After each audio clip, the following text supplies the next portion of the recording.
All right, so let's have a look. Part of the graph of y equals f of x, where f maps r onto r, is given right for a fixed non-real constant p. 3 points a, b, and c are given as negative p, f of negative p, etc., etc. Okay, so I've marked the 3 points in here: f of negative p, f of 0, and f of p. First things first, show that f of negative p plus f of p on 2 equals f of 0. Well, I'm thinking I think the easiest way to try and show this is just make use of my midpoint, isn't it? So, since p and negative p are equidistant, I guess, from the origin, the midpoint between p and negative p is going to be at x equal to 0, which is the point 0, f of 0.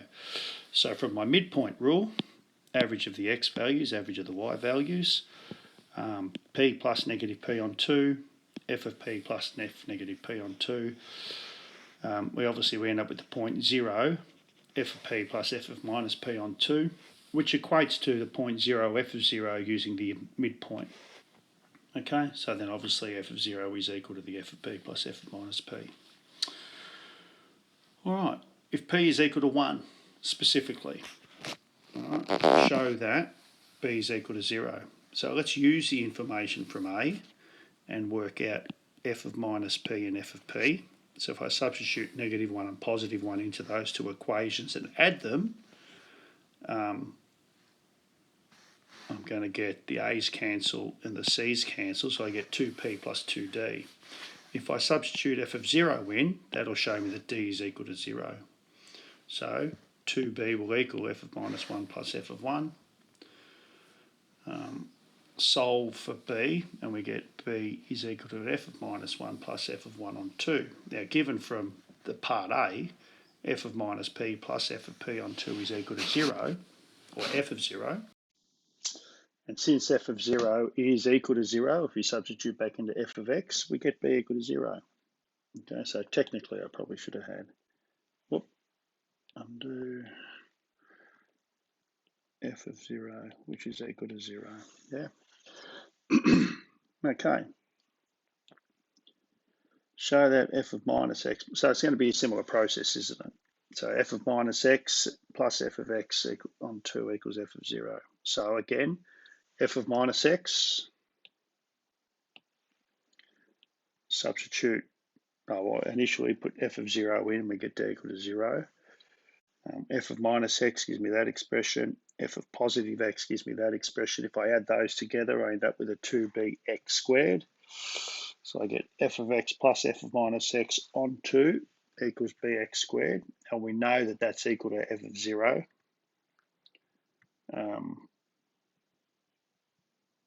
Since b is equal to 0, that's equal to 0. And f of 0 is equal to 0. So we have that proof. All right. So it's a bit of an exercise just working with the function rule as much as anything. All right, let's have a look at the multiple choice.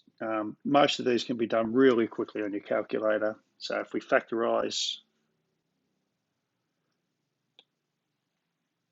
use the factor, okay, we get our series of factors, solve the expression equal to each other. I get a plus 1 under the square root sign, which means a is going to have to be greater than negative 1 to get two distinct solutions from there. All right, so what have we got? We've got, again, solve them equal to each other. You can see that on the CAS. And again, on the CAS, we're going to get this square root expression. So obviously, if that square root expression is less than 0, it means we're going to get no solutions, which do not intersect. Yeah, you've got to read that carefully. Which means if I solve k squared minus 2k minus 7 to be less than 0, I get k between 1 plus 2 root 2 and 1 minus 2 root 2, which is that one there.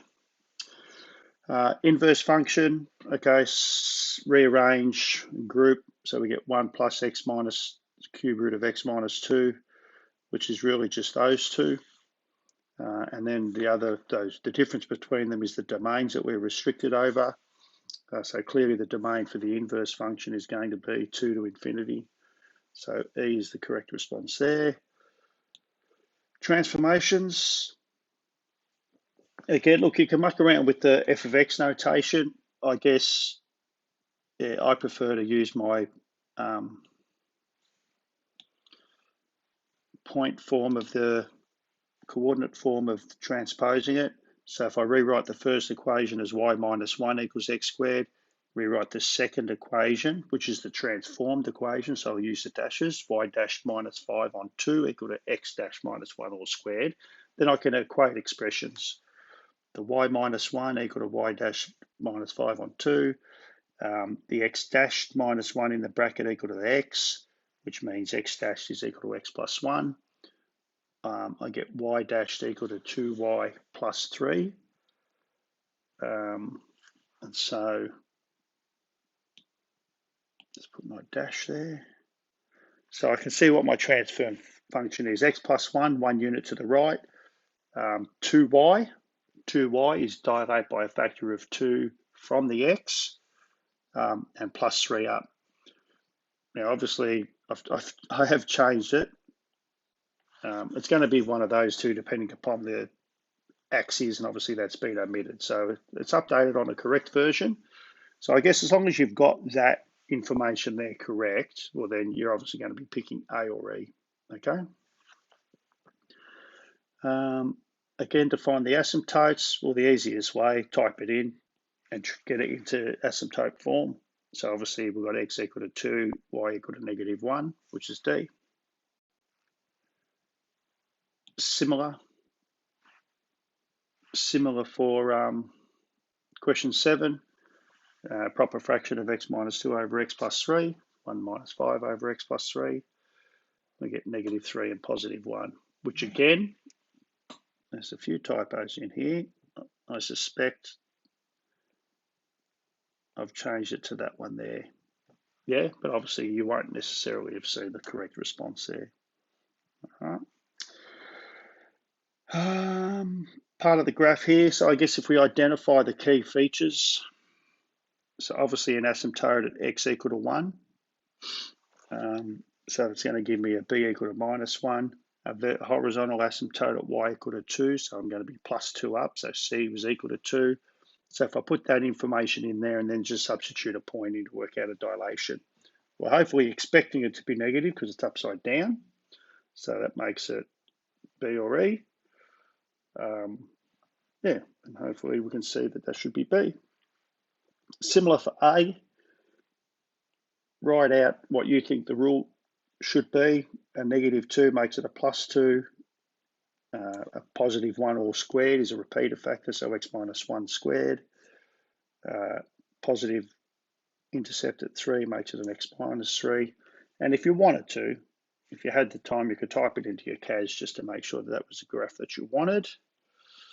Finally, for the multiple choice, again, factor.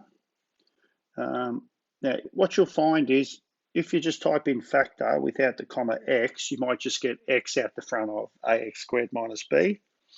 If you put the comma x in, it'll factor everything for you. So you get root ax plus b, root ax minus b, which gives me an e, okay?